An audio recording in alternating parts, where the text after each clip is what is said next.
चाची कहानी, अब की बेर जनी करी हनदानी, करी हनदानी। सुनो ये चाचा सुनो चाची कहानी, अब की बेर जनी करी हनदानी। कहे राम सुंदर हाथ जोड़े हो, सुनली हो यार जी मोर हो, मांगिले दे दी हो ओट हो, सुनली हो यार जी मोर हो, मोर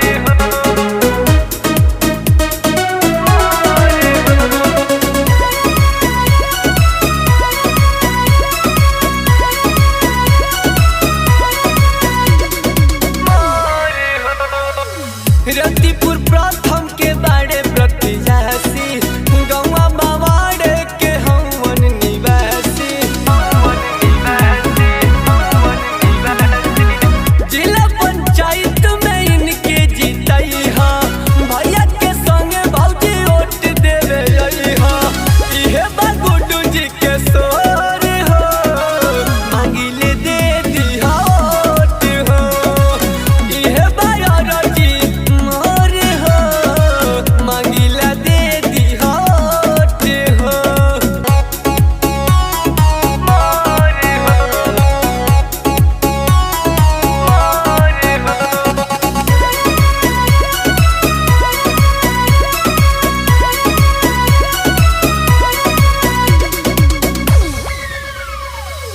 करी हा विचार जन बात के भूलई हा, भैया राम सुंदर के विजयी बनई हा, विजयी बनई हा, विजयी बनई हा। सुनली हा यार जीता मर्जी बनई हा, अरे राजेश जी के सपना पूरई हा, मांगिले वोट करी जोरी हो, सुनली हा यार जी मोर हो, कहेला लाखन हाथ जोड़ हो, सुनली हो यार जी मोर हो।